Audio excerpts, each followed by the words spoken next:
Suresh, Satish, Rahul and Ganesh were the best of friends.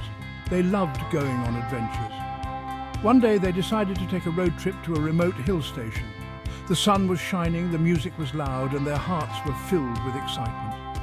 They were ready for an unforgettable vacation. The miles flew by as they chatted and laughed. The scenery changed from concrete buildings to lush green fields. As the afternoon wore on, they started to climb a winding mountain road.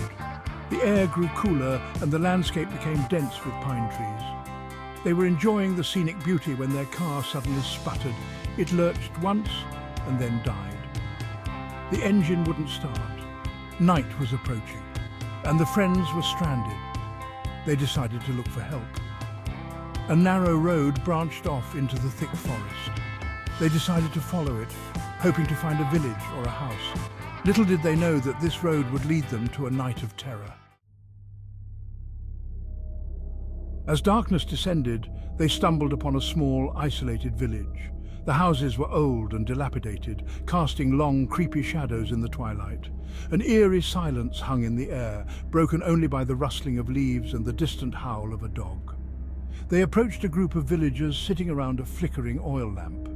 The villagers' faces, etched with wrinkles and worry, looked up at them with suspicion.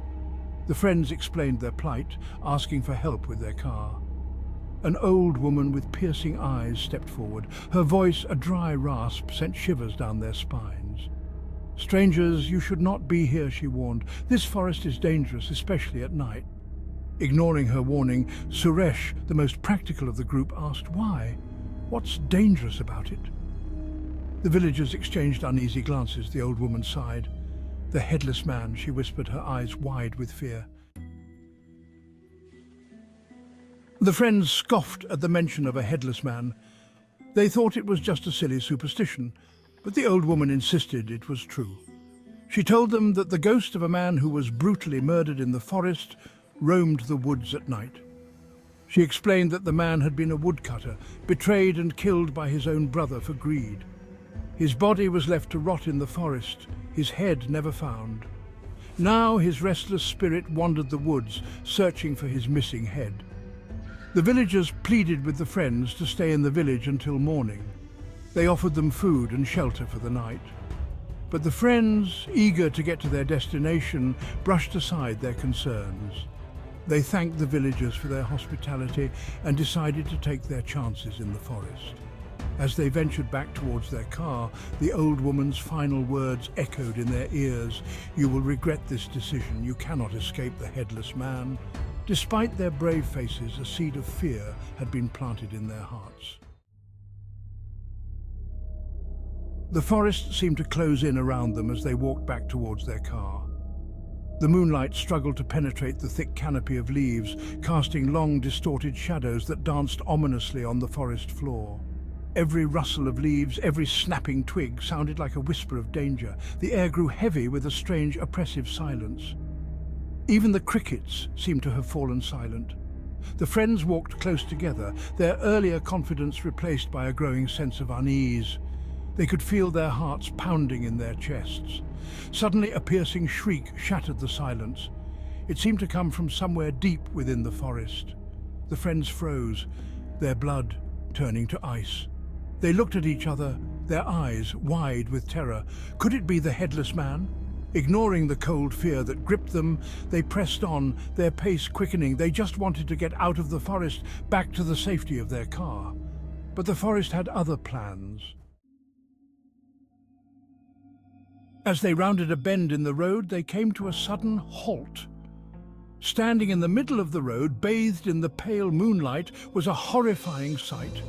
It was the Headless Man. He was tall and gaunt, his clothes tattered and torn. In place of his head was a gaping wound that seemed to stare at them with an evil life of its own. The friends were paralyzed with fear. They couldn't breathe, they couldn't move, they couldn't scream. The Headless Man took a step towards them and then another. His silence was more terrifying than any scream. Suddenly, Suresh snapped out of his trance. "Run!" he shouted, and the friends sprang into action. They turned and ran back down the road, their legs pumping furiously. They could hear the heavy footsteps of the Headless Man pounding behind them, getting closer with every step. They could see their car in the distance, a beacon of hope in the terrifying darkness. They ran towards it with every ounce of strength they could muster, their lungs burning, their legs aching. They reached the car and piled inside, scrambling over each other in their desperation to escape. Suresh turned the key in the ignition, but the engine wouldn't start. He tried again and again, but it was no use. They were trapped. Just when they thought all hope was lost, the engine sputtered to life. Suresh slammed the car into gear and roared off down the road, leaving the Headless Man behind. They didn't stop driving until they reached the safety of the highway, far away from the cursed forest. The next morning, shaken but safe, they stopped at a roadside diner. As they sat there trying to make sense of their terrifying experience, an old newspaper clipping caught Suresh's eye. It told the story of a woodcutter who had been murdered in the same forest they had just escaped from. And it mentioned that the murderer had been caught, but the victim's head was never found. The friends looked at each other, their blood running cold. They had just come face to face with the Headless Man, a ghost still searching for his missing head.